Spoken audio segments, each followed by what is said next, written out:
jóvenes para la eternidad. Llevamos en nosotros una semilla de eternidad que se levanta contra la muerte. Somos peregrinos hacia Dios. Cada día es un paso más hacia Él. Con la firmeza de nuestra fe y de la mano de María, nos encaminamos a su encuentro. Estamos en el mundo, pero no somos del mundo. Somos jóvenes para la eternidad.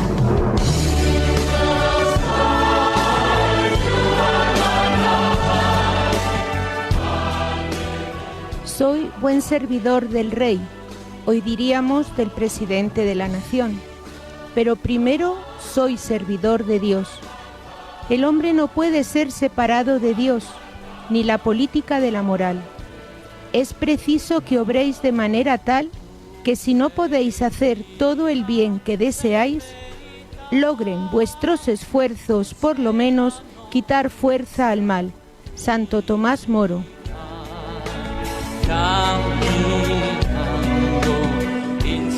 Estamos en el mundo sin ser del mundo, constituidos entre los hombres como signos de la verdad y de la presencia de Cristo para el mundo.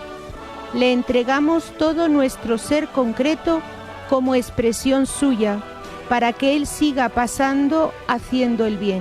San Juan Pablo II.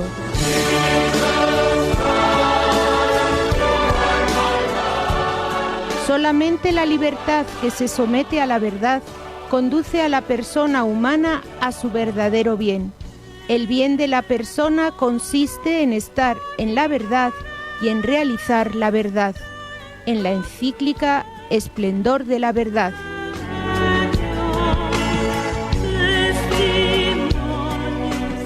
El título del programa de hoy: La cultura de la vida y la objeción de conciencia.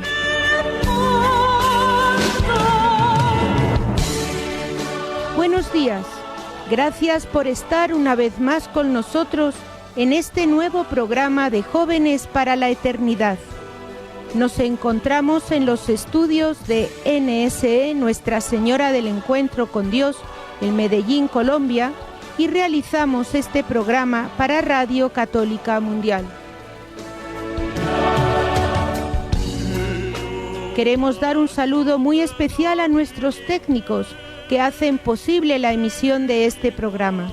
En nuestros estudios de Medellín se encuentra Gloria Ríos y en Alabama se encuentra nuestro compañero y amigo Jorge Graña.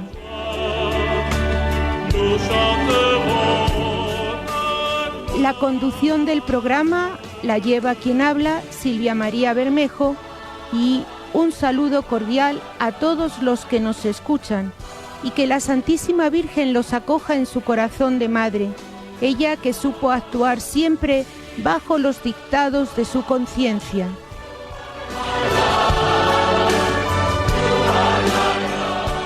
Con nosotros en el programa está Henry Montaño, Andrés Lopera, Jennifer Bermúdez y Wilber Rivillas. Hermana, muy buenos días, un saludo muy especial, un programa más de Jóvenes para la Eternidad. Quiero enviar un saludo muy especial a todas las personas que nos escuchan desde cualquier parte del mundo y por supuesto ofrecer este programa a la Sagrada Familia de Nazaret. Buenos días, hermana, un muy cordial saludo a todos nuestros radioyentes y a todo el equipo técnico de Radio Católica Mundial. Buenos días, hermana y queridos radioyentes, un saludo muy especial en la Santísima Virgen María y San José. Pedimos mucho al Espíritu Santo que nos ilumine y que este programa sea para gloria de Dios. Muy buenos días a todos nuestros radioyentes, en este día tan hermoso en que celebramos la fiesta de nuestro patrono San Ignacio de Loyola. Le encomendamos este programa para que todo lo que digamos sea para su gloria y para extender el reino de Dios en esta tierra.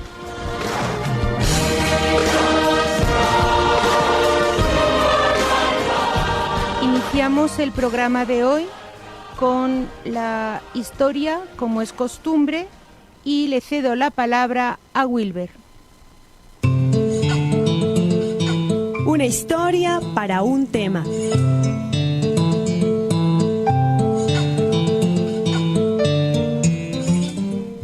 Mi deseo de servir y ayudar al prójimo se materializó aquella tarde de noviembre cuando recibí mi cartón como graduado profesional. Sentía el mundo en mis manos y creía poder alcanzarlo todo y desarrollarlo todo. La vida para mí era el elemento más importante y quería protegerlo a toda costa. Por eso, me entregaba con pasión al trabajo en las comunidades prestando servicios médicos. Uno de mis mejores amigos se graduó en la Facultad de Derecho y eso me animaba mucho, porque ahora, luego de mi graduación en medicina, podíamos unir fuerzas para transformar el mundo. Sin embargo, el comportamiento de algunas personas y sobre todo las leyes aprobadas por el Estado empezaron a ahogarme.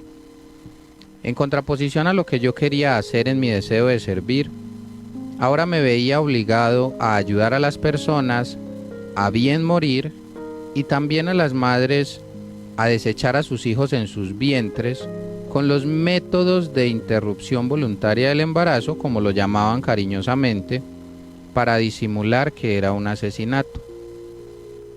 Empecé a sentirme triste conmigo mismo, con la vida y con Dios. ¿Cómo era posible que Dios permitiera que la gente no se diera cuenta que todo se trataba de una cultura de muerte que estaba acabando con el futuro? Pero Dios no tenía nada que ver. El hombre, en su afán de ser Dios y mandar sobre su vida a toda costa, aun con el riesgo de hacerse daño, lo estaba volviendo a hacer. Y esta vez el daño estaba siendo más devastador. En mi mente, mi conciencia gritaba que no aceptara estas condiciones y que defendiera la vida a toda costa. La presión era mucha, pero decidí seguir su consejo. Ahora, cada día la lucha es más dura, más difícil, pero mi conciencia está más tranquila, más agradecida, más robustecida. Mi conciencia está en el mejor lugar donde puede estar. Está con Dios.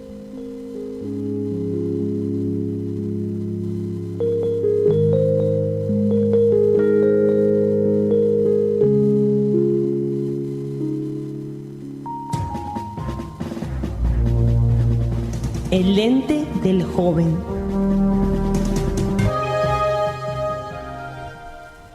El tema que hemos elegido hoy es un tema muy ambicioso, amplio.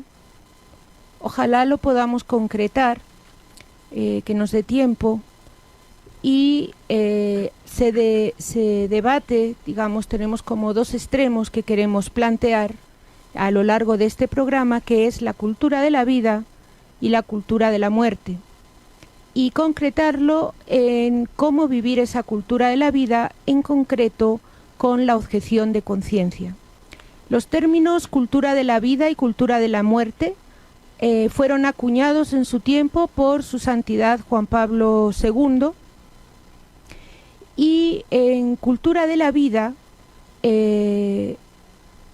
englobaba San Juan Pablo II tres aspectos. Uno, la defensa de la vida desde su concepción hasta su muerte natural. El segundo aspecto, que fuéramos agradecidos con la vida. Y el tercer punto, la ayuda a los más desprotegidos, a los más necesitados, a los que han sido menos favorecidos con bienes materiales. Sin embargo, el Santo Padre también nos decía que hoy estamos bajo una cultura de la muerte. Una cultura de la muerte que se basa en algo muy simple, en que hemos quitado a Dios de nuestra vida. Y como decía Chesterton, cuando quitamos a Dios y no queremos seguir la ley divina, ni siquiera seguimos la ley natural. Estamos bajo el imperialismo de un pensamiento liberal con la herejía del modernismo, y este liberalismo en el fondo lo que quiere, lo que defiende es que nosotros, el hombre, somos los que decidimos sobre el bien y el mal. No queremos nada que se nos imponga, y Dios nos impone leyes. Por eso el ataque es frontal contra la Iglesia, porque es la defensora innata de la ley divina, de la ley natural y por supuesto de esta cultura de la muerte. Sacar a Dios del escenario de nuestras vidas nos lleva a la cultura de la muerte. Entonces cedo la palabra a Henry para que nos explique un poquito qué significa esto de una cultura que abarca. Gracias, hermana. Bueno, y a todos nuestros oyentes, muy buenos días. Creo pues que de todos modos, algunas veces nos hemos cuestionado en nuestras vidas porque si yo crecí con principios cristiano-católicos, porque si de pronto yo crecí con una familia donde tuve mis padres, donde tuve mis hermanos, donde algunas veces o en este momento pueda estar haciendo parte inclusive activa de la iglesia, o puedo ser de constante en religiosidad, ¿cierto? Porque en algunos momentos uno llega a tener pensamientos o creencias de estar a favor, digámoslo así, de la cultura del aborto, de la cultura de la eutanasia, de no hacer obras de caridad como debe ser, ¿cierto? Y qué bueno aclarar, por ejemplo, lo que es el concepto de la cultura, ¿sí? Cómo es que se nos va introyectando una cultura o se nos van introyectando estas creencias o estas ideas que inclusive muchas veces pueden ir en contra de nuestra conciencia o inclusive de nuestra fe con Dios mismo, ¿cierto? Y es que precisamente la definición de la cultura, bueno, proviene del término cultus, que hace referencia a los cultivos, o sea, al campesino, al campo, ¿cierto? Y de allí, del latín cultus, como hace referencia al campo, entonces hace referencia precisamente a la persona, al cultivo, a la persona cultivada, que se cultiva a sí misma y a través del conocimiento. Y el conocimiento es precisamente esa semilla que al germinar potencializa como el juicio de esa persona, ese juicio como crítico, ¿cierto? También a veces también religioso y por supuesto espiritual. Entonces la cultura abarca el comportamiento social, las instituciones, las normas en que se encuentra la sociedad humana. También así lo que es el conocimiento, las creencias, el arte, las leyes, las costumbres. Y la cultura se adquiere a través de procesos de aprendizaje y de socialización, por supuesto en grupos o en colectividades. Entonces este proceso de aprendizaje genera una norma y esa norma se vuelve cultural. Al generarse una norma cultural, entonces ya se generan conductas que aceptan las personas, que aceptan el grupo de personas y ya en este caso se empiezan a practicar por toda la sociedad y esta conducta sirve como guía de comportamiento para que las personas adquieran una manera de vestir, una manera de hablar e inclusive una manera de pensar. Entonces, bueno, uno a veces dice, bueno, lo que yo retomar de lo que dije ahorita, ¿por qué estoy pensando así? ¿Por qué estoy a favor inclusive de la cultura de la muerte? Porque precisamente a donde vamos nos quieren introyectar este tipo de pensamientos. Entonces en la escuela, a los niños desde pequeños, a los jóvenes en las universidades, inclusive en nuestros empleos, si vemos un programa informativo a través de una pantalla, entonces a través de estos medios nos quieren introyectar como este tipo de pensamientos que van en contra de la vida y termina uno dejándose envolver por estos pensamientos o por estos conocimientos que nos quieren introyectar. Entonces dicen algunos expertos en este tema de la cultura, dicen que la cultura es el mundo que el hombre construye para sí mismo, ¿sí? Y desafortunadamente en este momento estamos viviendo una cultura sin Dios. El hombre está construyendo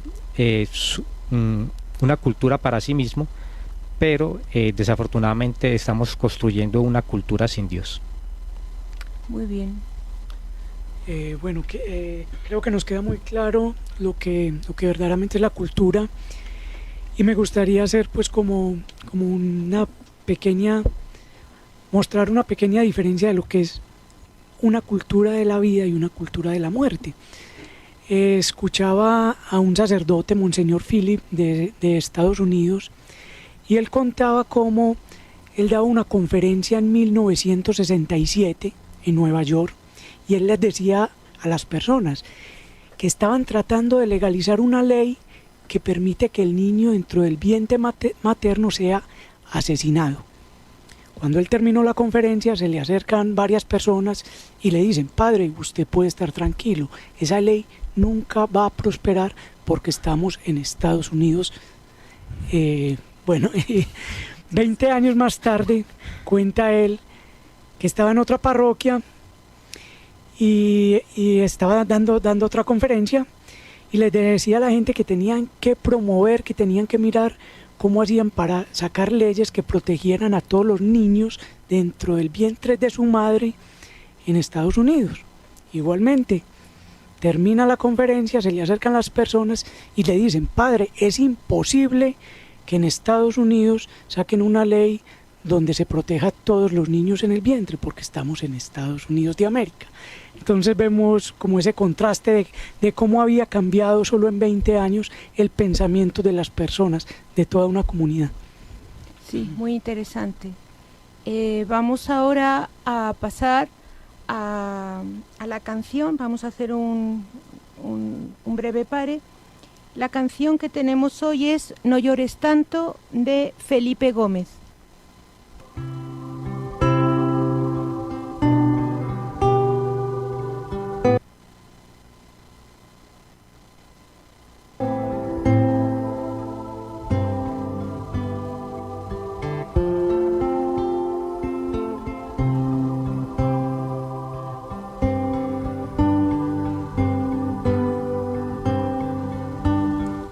Veo en tus ojos un dolor profundo, lágrimas recorren tu mirada santa, sollozos y ruegos de pocos que claman: ya no llores tanto, mamá de mi alma. Te duelen los hijos de mirada impura, te hieren los hombres que por nada matan. Una espada cruel desgarra tu calma, ya no llores tanto, mamá de mi alma. Cuán sola te sientes, cuán abandonada, si tan solo fuera fiel a tu dulce mirada. Te duele el profeta que la voz hoy calla, ya no llores tanto. Recoja tu llanto en mis manos y que se conviertan en tus alegrías. Cuando yo te entregue mi vida completa y escuches mi ruego y mis Ave Marías, tu alma, tu calma, ya no llores tanto, mamá de mi alma.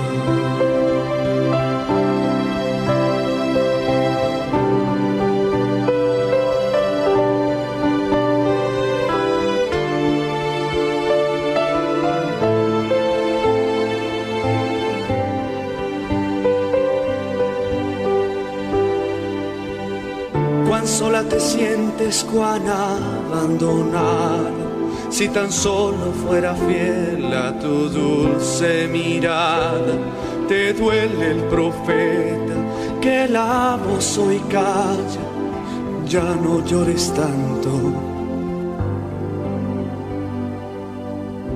Deja que recoja tu llanto en mis manos y que se convierta en tus alegrías. Cuando yo te entregue mi vida completa y escuches mi ruego y mis Ave Marías, tu alma, tu calma, ya no llores tanto, mamá.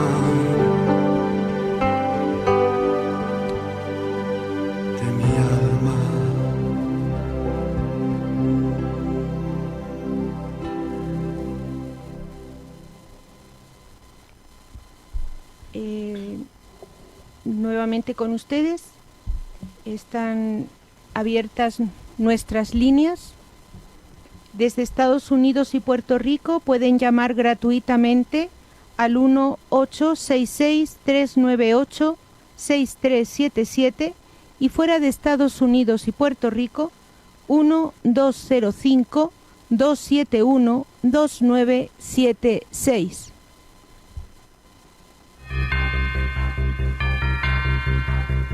Con cabeza fría.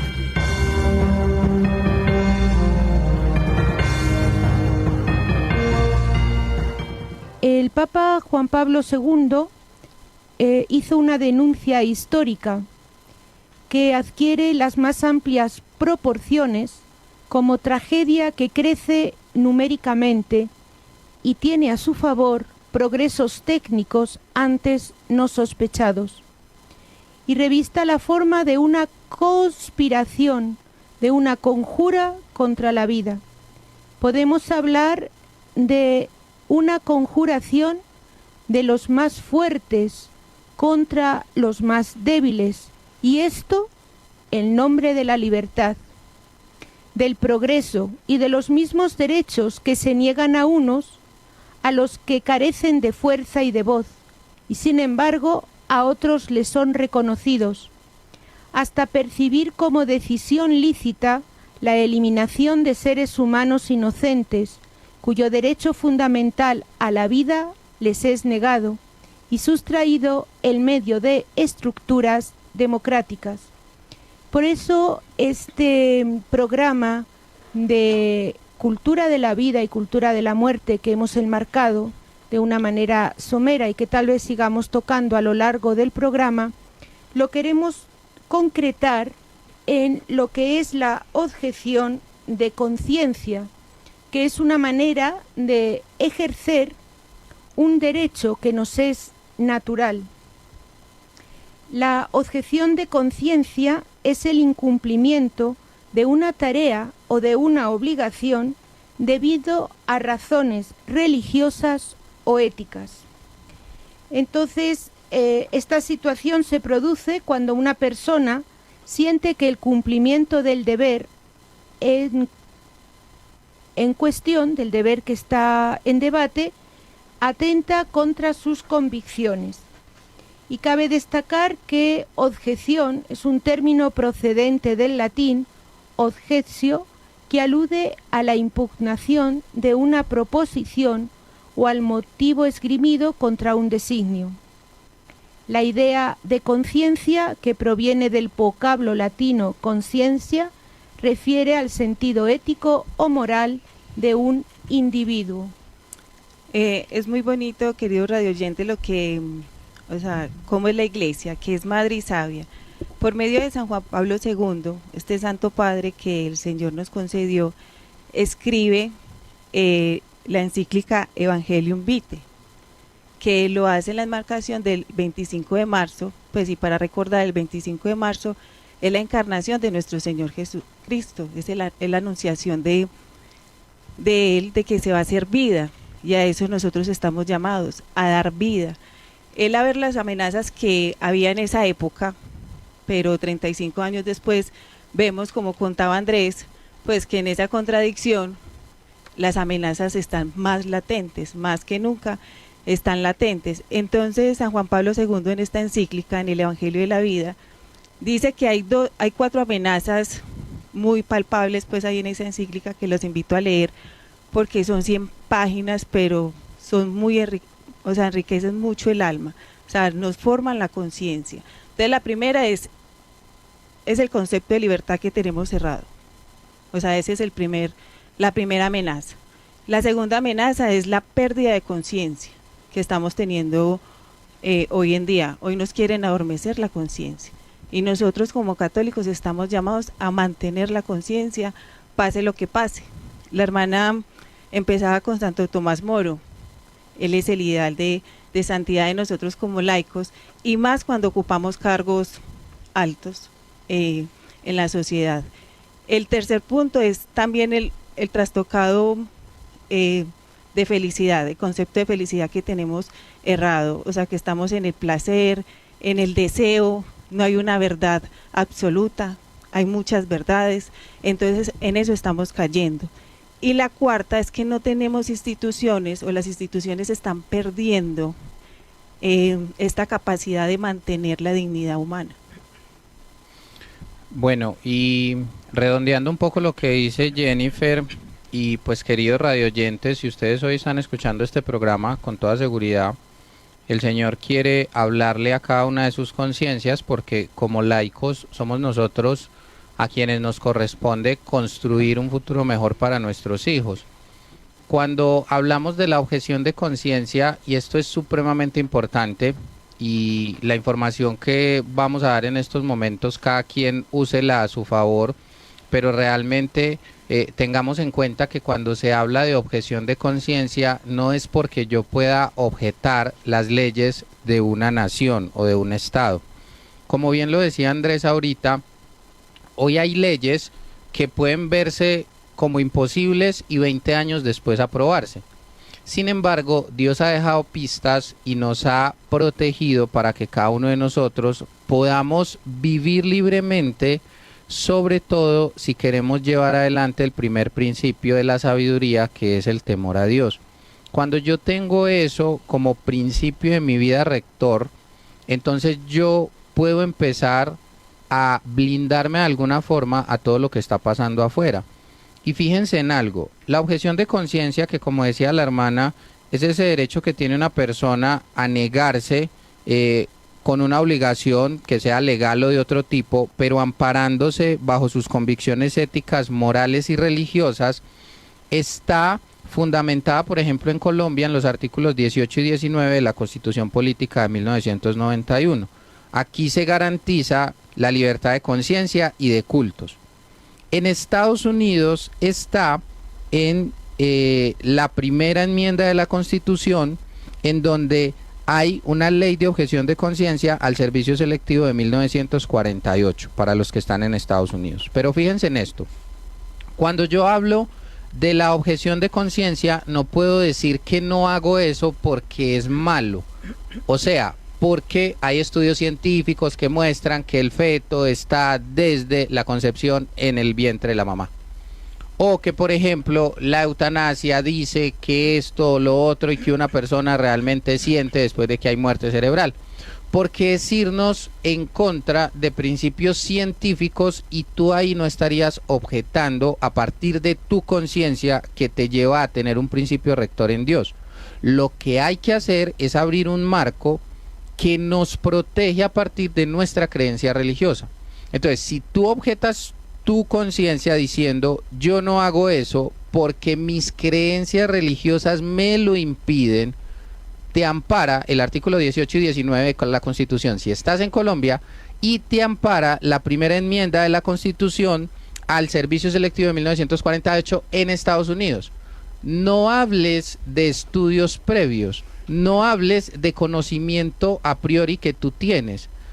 Refúgiate en esa herramienta que te da Dios para que la objeción de conciencia se agarre del principio que te permite y que Dios ha dejado a partir de estos artículos que, sin querer queriendo, los laicos muy sagaces han dejado en las constituciones. Y fíjense en esto, y con esto termino, lo que dice la doctrina social de la Iglesia en su numeral 399. El ciudadano no está obligado en conciencia a seguir las prescripciones de las autoridades civiles si éstas son contrarias a las exigencias del orden moral, a los derechos fundamentales de las personas o a las enseñanzas del Evangelio. Entonces, la Iglesia por un lado nos autoriza, y en la Constitución encontramos los marcos legales. Así que, por ejemplo, en ocasiones hay padres que nos llaman y nos dicen, bueno, es que hay vacunas que hacen daño a nuestros hijos y no los podemos vacunar. Aquí voy a hacer esta cuña entre comillas, la objeción de conciencia. Pero no digas que las vacunas son malas. A ti te protege el artículo 18 y 19 en Colombia, o la primera enmienda de la Constitución de 1948 en Estados Unidos, y te amparas en tus creencias religiosas y puedes darle primacía a ese temor de ofender a Dios, que es el que debe regir nuestra vida, para que realmente la conciencia esté unida a Dios. Así es, Wilber. Entonces podríamos hablar de que la objeción de conciencia médica es esa negativa del profesional de la salud a realizar un acto específico en contra de sus convicciones personales, ¿cierto? Generalmente de índole religiosa o moral, ¿cierto? En Colombia este derecho se encuentra regulado y protegido, como lo decía Wilber, y por eso los profesionales se pueden negar a realizar procedimientos como son el aborto o la eutanasia. Sin embargo, pues aquí en Colombia dicen que se debe garantizar el derecho al aborto. Entonces, si un profesional no se niega a realizar el aborto, tiene que disponer a esa mujer para que vaya donde otro profesional que sí se lo realice. Es triste esto. Incluso en Argentina, un médico, Leandro Rodríguez, él en el año 2017 se negó a practicar un aborto. Ahí lo demandaron y en el 2019 fue condenado a 2 meses de prisión y se le quitó por 2 años y medio su licencia médica. Entonces también vemos que hay una persecución, ¿cierto? Aquí en Colombia también los hospitales, no solo porque la objeción de conciencia por lo general es de índole personal, ¿cierto? Porque es mi conciencia, pero en Colombia los hospitales católicos y pues en general cualquier hospital tiene el derecho a negarse a realizar abortos debido a la objeción de conciencia institucional. Y me gustaría compartirles una experiencia. Yo soy padre de 5 hijos, uno en el cielo, pero cuando mi esposa estuvo en embarazo de la última niña, nosotros fuimos a un hospital, gracias a Dios católico, fuimos al Hospital San Vicente, porque a ella se le rompió el saquito. Entonces ella empezó a sangrar, fuimos al Hospital San Vicente y le dijeron que se estaba empezando a dar un aborto, que no había nada que hacer, que se fuera para la casa y que cuando terminara, pues que si seguía, que volviera. Que viera morir a su hijo. Que si ella hubiera ido a un hospital del Estado, pues simplemente le practicaban ya el aborto para dejarla limpia de una vez. Pero el Señor hizo el milagro. Unos días después mi esposa paró el sangrado y tuvimos a la niña, que se la encomendamos a la Virgen de Guadalupe y se llama Guadalupe. Qué lindo. Muy lindo testimonio de el que nos está trayendo Andrés. Y quisiera hablar de Santo Tomás Moro, con el que empecé este programa, en que decía que él se considera un buen servidor del rey, pero ante todo de Dios. Como sabemos, él fue gran canciller en Inglaterra cuando Enrique VIII pretendió el divorcio de Roma, que Roma le diera el divorcio de su esposa para casarse con Ana Bolena. En vista de que Roma se lo negó, pues él se separó, hizo un cisma de la Iglesia Católica y se proclamó jefe del Estado, no solo jefe del Estado, sino jefe de la Iglesia. Le interesaba mucho que su gran canciller, y hasta ese entonces amigo, estuviese de su lado por la gran autoridad que tenía. Sin embargo, Tomás Moro, Santo Tomás Moro hoy, no cedió ante la presión del rey, y el rey le estuvo dando tiempo para que recapacitara, para que lo encerró en la Torre de Londres, para ver si recapacitaba y así evitarle la muerte, porque lo que más le interesaba era que lo respaldara. Pero Santo Tomás Moro se mantuvo intergérrimo en su fe, en los dictados de su conciencia, y ni siquiera cedió a las presiones de su esposa y de su hija, a las que amaba entrañablemente, porque él se consideraba, como dice acá, un servidor del Señor. Estos son ejemplos que nos ha dejado la historia, y cito a Santo Tomás Moro, porque es un personaje laico, se casó 2 veces, al enviudar se volvió a casar, y él decía curiosamente, o sea, había amado entrañablemente a sus 2 esposas, y decía: qué pena que en esta vida no podamos vivir los 3 juntos. Entonces era un hombre que amaba entrañablemente a su familia, una familia numerosa. Sin embargo, el dictado de su conciencia estaba muy por encima. Y como digo, lo pongo como ejemplo porque es un ejemplo de político.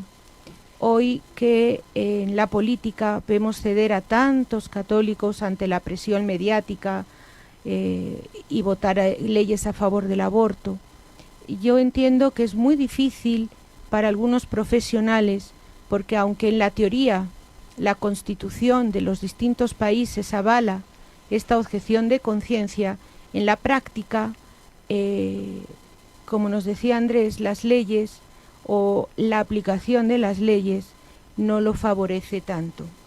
Hermana, y es muy importante también plantear lo que va a ser la búsqueda del propósito del ser humano a partir de sus profesiones, sobre todo en este tiempo que estamos viviendo. Fíjense que con la velocidad a la que va creciendo la mal llamada inteligencia artificial, porque realmente la inteligencia la pone Dios como una potencia del alma, pero así le han puesto el nombre comercial, pero que tiene una gran cantidad de información, poco a poco los seres humanos nos vamos a ir viendo en la obligación de definir cuáles son nuestros propósitos y nuestros principios rectores en la vida. Esto de la objeción de conciencia, de decidir si participamos en la cultura de la muerte o la cultura de la vida, que en estos momentos pareciera que es algo voluntario, poco a poco se va a volver una obligación. Recordemos que Dios dice en el libro del Apocalipsis que vomita a los tibios de su boca. O tú eres de la cultura de la vida con un 100% de convencimiento, o eres de la cultura de la muerte porque apruebas los procedimientos y las leyes que equivocadamente están aprobando los estados. Y ante esto y con toda la información que hay, ya no es posible poner en duda si es un asesinato o no, realmente lo es. La eutanasia es un asesinato o no, realmente lo es. La pregunta es, nosotros como seres humanos y frente al propósito de vida que tenemos, ¿qué postura vamos a tomar? Porque la objeción de conciencia no es más que Dios hablándote a tu interior y diciéndote cuál es el camino correcto, así como le dio el mandato a Adán y Eva en su momento y les dijo: por favor, pueden hacer de todo, pero no coman el fruto prohibido. Ahora el Señor nos está diciendo: pueden hacer lo que quieran, cuadra tu vida, elige la profesión que desees, elige el trabajo en el que quieras estar, pero por favor protege la vida que yo, tu Dios, te he dado. Sí, también recordemos que la iglesia, yo sigo insistiendo que la iglesia nos da todas las herramientas necesarias para hacerle frente a esta cultura de la muerte, y nosotros tenemos que ser testimonio de la cultura de la vida, como decía Wilber, en todos los estados, desde ser ama de casa hasta ser el mayor profesional que pueda haber en los países. Entonces, la iglesia nos ofrece muchas herramientas, nos ofrece la oración, los sacramentos, para mantenernos en esa rectitud, para mantenernos en el despertar de conciencia, para no dejarla adormecer por este mundo que nos quiere envolver.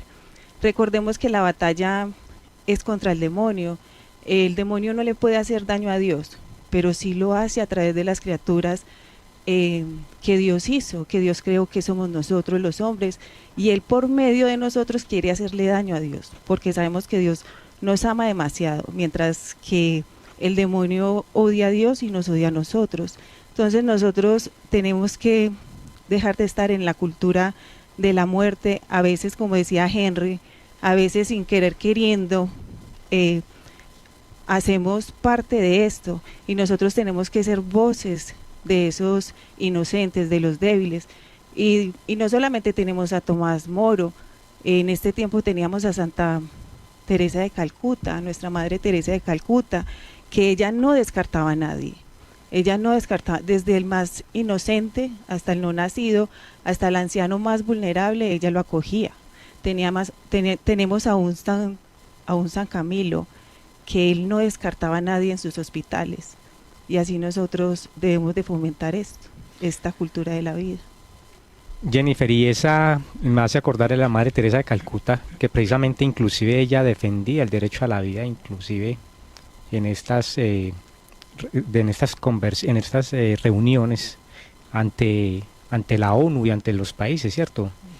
Inolvidable cuando la Madre Teresa de Calcuta ganó el Premio Nobel de la Paz, y precisamente en ese discurso allí habla a favor de la vida, por supuesto, y donde le reclama al mundo que si no quieren a los niños y los quieren matar y abortar, pues que se los regalen a ella. Y creo que, como lo decía usted, de todos modos, la Iglesia nos brinda todas esas herramientas. Yo ahorita al inicio del programa daba lo que era la definición de cultura, ¿cierto? Y era precisamente parte de esta definición, era como ese conocimiento. Uno generalmente, la persona culta la podríamos destacar o sobresale por su conocimiento, bueno, una persona, digámoslo así, con buenos conocimientos, que es precisamente por lo que resalta. Y la Iglesia nos da precisamente todas las herramientas para nosotros crecer y formarnos y fortalecer nuestros conocimientos con respecto a la cultura de la vida, ¿sí? Decía Benedicto XVI que los principios irremediables que un cristiano católico debe mantener en su vida pública es sin duda, el primero de ellos debe ser sin duda el derecho a la vida, que de allí, del derecho a la vida, es donde se fundamentan el resto de los derechos, porque la vida humana es sagrada. Entonces, para nosotros tomar una posición firme, pues debemos estar siempre en gracia de Dios, y por supuesto requiere también la formación de nuestro intelecto también, para poder tener herramientas y poder fortalecer nuestra objeción de conciencia. Y estas herramientas pues nos la brinda siempre la Santa Iglesia, por supuesto, a través del Evangelio, pero también hay otras herramientas como el conocimiento, la lectura del Catecismo de la Santa Iglesia, y qué decir de las encíclicas de nuestros santos padres, por supuesto. Así es, Henry, y decía nuestro padre Rodrigo Molina que nosotros somos las manos de Dios, ¿cierto? Entonces nosotros somos los que tenemos que luchar en esta tierra, en nuestro país, donde estemos, para que se vuelva a imponer la cultura de la vida, ¿cierto? En contra de la cultura de la muerte. Igualmente nos podemos sentir abrumados porque el mal siempre hace mucho ruido. El mal siempre está ahí mostrándose, en cambio el bien siempre está por debajo, pero trabajando. Entonces vemos, por ejemplo, cómo en Estados Unidos ha empezado a crecer la cultura de la vida. Este mismo sacerdote, Monseñor Philly, desde que empezó pues en 1960 y algo, que empezó a dar conferencias en contra del aborto, en contra de esta cultura de la muerte, de los anticonceptivos. Hubo un momento en que él dijo: no soy capaz, no voy más. Y él sintió que Dios le dijo: ahora voy yo, tú no puedes, pero yo sí. Entonces él, en un rosario, él haciendo el rosario, le pidió a la Virgen que le diera un ejército para trabajar en contra de esta cultura de la muerte. Y el Señor le mandó 3 abuelitos. Entonces él dijo: Señor, ¿qué hago con estos 3 abuelitos? El Señor le dijo: si te doy más, vas a pensar que sos vos el que estás haciendo esta obra.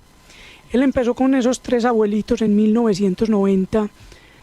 Se fue para una clínica de abortos en Nueva York, la clínica más grande que había en Nueva York, y empieza a hacer oración. A los 3 meses ya habían 60 personas haciendo oración. Más adelante lo llama un obispo, le dice que se quería unir a su jornada de oración. Le cuenta a su comunidad y hacen primero una Eucaristía. Es como lo están haciendo también ahora. En este momento ellos van, siempre que van a ir a una clínica a rezar, a pedir por las almas, porque no solo es por los niños, por los bebés abortados, sino que lo que tenemos que darle a Dios es almas, los bebés abortados no han pecado, pero la condenación de los médicos, de las mamás que están haciendo este procedimiento, pues está en riesgo. Entonces, en este momento van los obispos, hacen una Eucaristía, luego salen en procesión hasta la clínica y hasta estas clínicas y hacen un rosario, ¿cierto? Y él contaba cómo en estos momentos se les están uniendo más de 1000 personas a estas procesiones que hacen en dirección a las clínicas. Van a la Eucaristía, hay más de 100 obispos en este momento y 7 cardenales en Estados Unidos que están liderando estas marchas pro vida. Hacen primero una Eucaristía, después salen, en este momento toda la policía cierra las calles, va primero la policía, luego va una imagen grande de la Virgen de Guadalupe, luego el obispo, luego todos los fieles y van en procesión en silencio. Cuando llegan a la clínica hacen un rosario. Y es así como vemos hoy que se han cerrado tantas clínicas de aborto en Estados Unidos.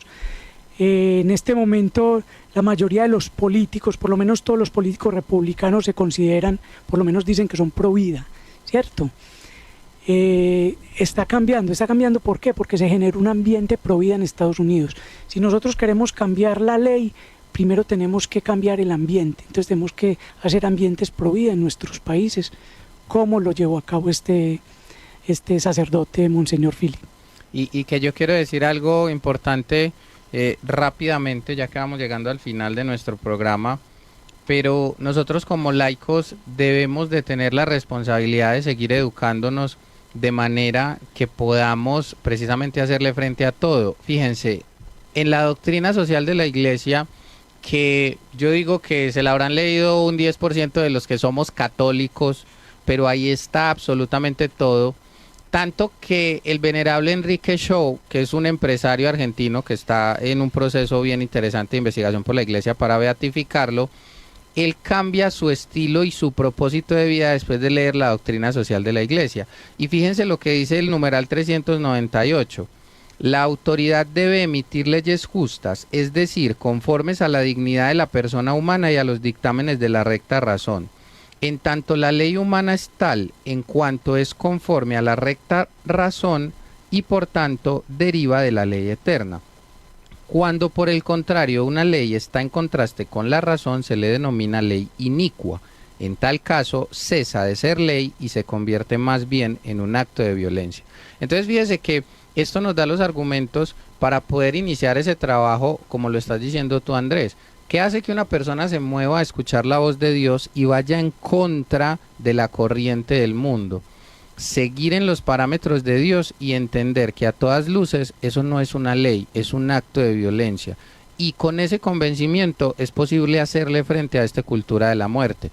Todos estamos a la expectativa de lo que está pasando en Estados Unidos, pero también tenemos que recordar que el Santo Padre actual es un estadounidense. Entonces Dios, con toda seguridad, va a hacer grandes cosas con ese pueblo. Los que están allá viviendo en este momento es un momento de esperanza, como nos lo dejó nuestro Papa Francisco, igual que en todo el mundo, y es un momento en donde los católicos, los cristianos y todos los hombres de buena voluntad debemos volcarnos a que podamos defender la vida desde la concepción y la vida a toda costa.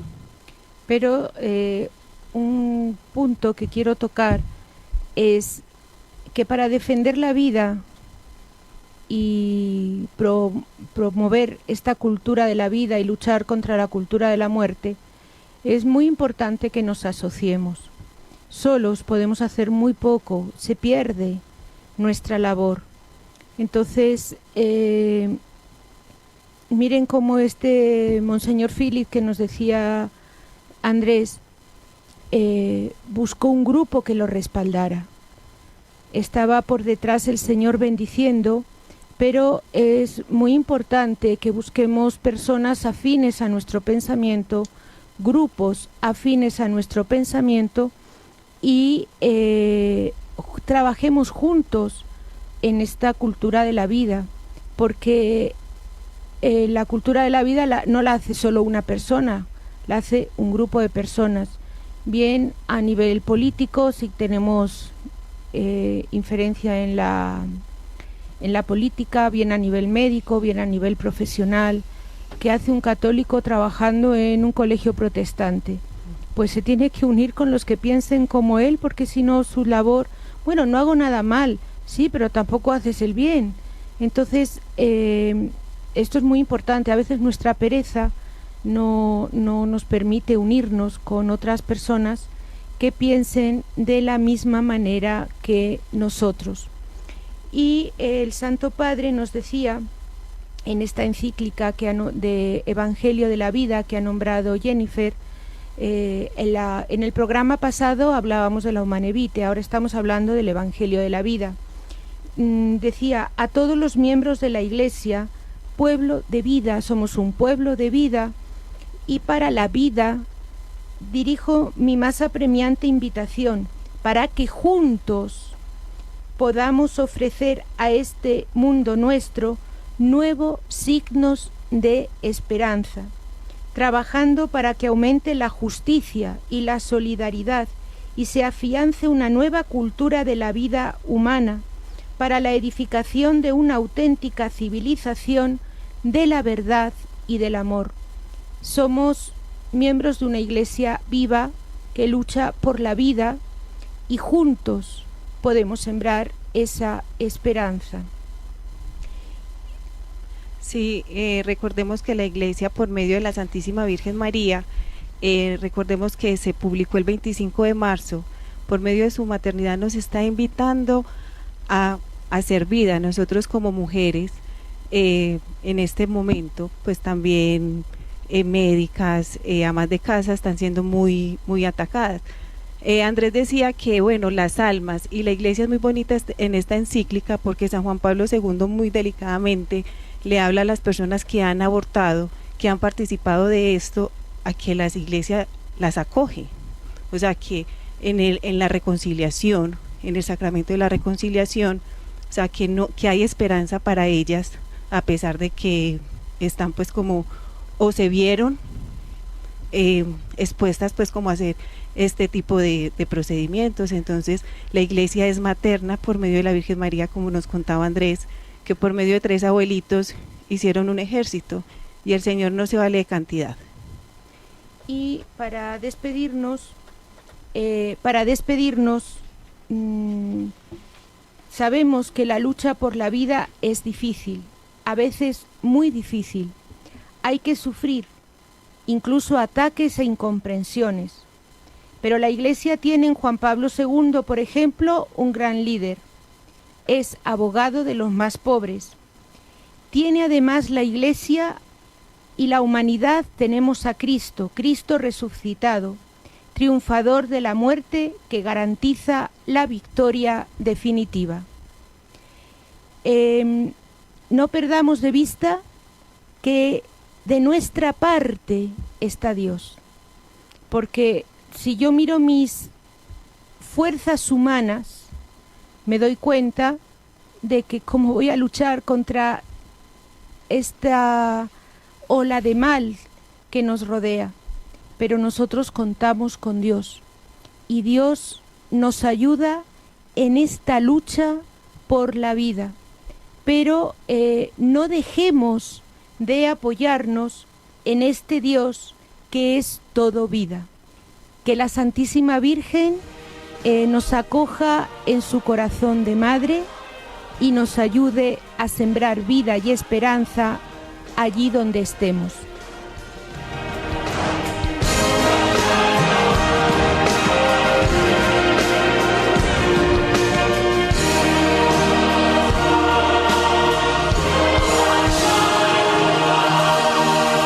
Somos jóvenes para la eternidad.